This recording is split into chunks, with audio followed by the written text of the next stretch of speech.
Good morning. It's Tuesday, March 17th, and you're watching AGORACOM TV. My name is Jim Herron. We have a lot of stories for you today. Let's get to them. First, from the OTC BB, we have SinoHub, which trades in the symbol SIHI. They're reporting their fourth quarter and 2008 year-end financial results.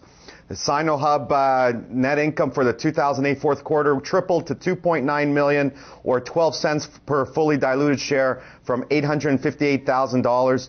Their total revenues in the fourth quarter were increased by 2.5 times to $26.5 million from $10.4 million in the prior year quarter.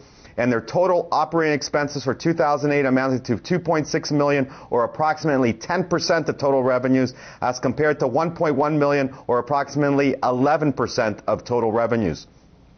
At December 31st, 2008, SinoHub had $5.9 million in non-restricted cash on hand, and as compared to $4.3 million at this time at December 31st of last year. Their full-year financial results, net income grew substantially to $8.5 million, or 40 cents per fully diluted share, from $3.5 million, or 22 cents per fully diluted share in 2007. Their total revenues grew to $79.5 million from $28.8 million, and their total operating expenses were $5.4 million, or 7% of total revenues, as compared to $2.7 million, or 9% of total revenues. SinoHub last traded at $2.40, 52-week high and low, $3 to $1.01, market cap of $58.75 million. Again, they trade on the OTC BB under symbol SIHI. Our second story from the States is Javo Beverage Company trades under the OTC BB symbol of JAVO. They announced their financial results for 2008. Revenues increased 55% to $19.5 million in 2008 from $12.6 million in the prior year. Javo deployed more than 5,779 new beverage dispensers during the year, bringing its total to 10,084, an increase of 134%. Its dispenser-based product revenue grew by 96% to $15.7 million, as compared to $8 million in 2007. Its gross profit rose 103% to $8.2 million in 2008 from $4.1 million in 2007. Javo Beverage Company last traded at 19 cents. 52-week high and low, 94 cents to 9.2 cents. It has a market cap of $31.04 million. Again, they trade under the OTC BB symbol of JAVO. Moving on, we have ANT Software Inc. trades on the OTC BB symbol of ANTS. They announced that their wholly owned subsidiary Inventa Technologies has increased in only 3 months of fiscal 2009 a sales booking volume of $5.3 million. Inventa has experienced an important growth in its 3 major business areas, and an increase in interest in ANT's compatibility server services offerings, solid renewals and new commitments from Fortune 500 corporations and major software vendors for managed service provider initiatives, and new opportunities in the application quality management offerings. ANT Software last traded at 52 cents. Its 52-week high and low, $1.35 to 27.1 cents. And their market cap is $47.14 million. Again, that's ANT Software, trades on the OTC BB symbol ANTS.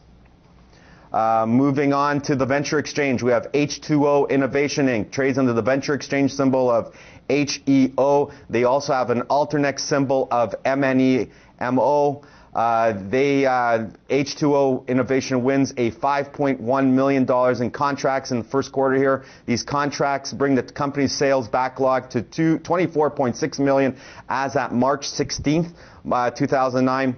H2O Innovation has been awarded 2 municipal drinking water contracts in the United States.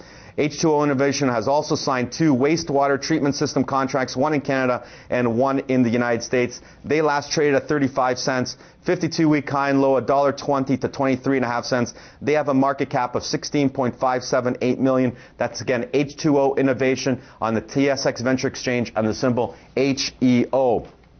Our next story, Consolidated Thompson Iron Mines trades on the TSX symbol of CLM. They increased their total estimated, measured, and indicated mineral resources. They announced the increase of their mineral resources at its Bloom Lake project, identifying 3 additional zones of mineralization. Here are the highlights. Estimated additional indicated mineral resources of 189.2 million tons at a grade of 27.94% iron, and additional inferred mineral resource of 47.2 million tons at a grade of 29.32% of iron. Consolidated Thompson Iron Mines last traded at $2.44.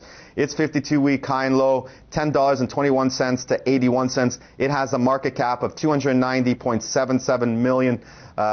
They again trade on the TSX on the symbol CLM. West Timmins Mining trades on the TSX symbol WTM. They report high grades and visible gold in follow-up drilling at Highway 144. The company is reporting a high-grade gold intercept from its first follow-up hole to the Highway 144 gold discovery, which was announced on February 18, 2009. Here are the highlights. Hole 0812 intersected high-grade gold intercepts of 5.43 gold per ton, grams per ton of gold over 1.5 meters, and 4.9 grams per ton of gold over 1.5 meters, including 11.8 grams per ton of gold over 0.5 meters. Including these higher grade intercepts, hole 08-12 intersected anonymous gold mineralization across an overall width of 29 meters at approximately 35 meters down plunge from discovery hole 08-05. West Timmins Mining last traded at 48 cents, 52-week high and low 77 cents to 13 cents, market cap of $57.52 million. West Timmins Mining trades on the TSX symbol WTM. We have some halts pending news this morning. First, Marco Polo Investment, they trade on the ticker symbol MCP on the Venture Exchange. Again, they're pending news. We have Rhino Resources, trades on the symbol RHI on the Venture Exchange. Again, they are pending news. And our third halt this morning is Forest and Marine Investments, trades on the Venture Exchange symbol FME, and they are halted pending news. And we do have an announcement. We have a new entrant on our AGORACOM 100. It's Banro Corporation. Banro trades under the symbol BAA. They last traded at $1.40, 52-week high and low, $10 to 80 cents. They have 62 million shares outstanding and an $86 million market cap. That's Banro Corporation, our latest entrant on the AGORACOM 100. Please come to the site, do your own due diligence on Banro Corporation, and join us again tomorrow for some more great small cap news.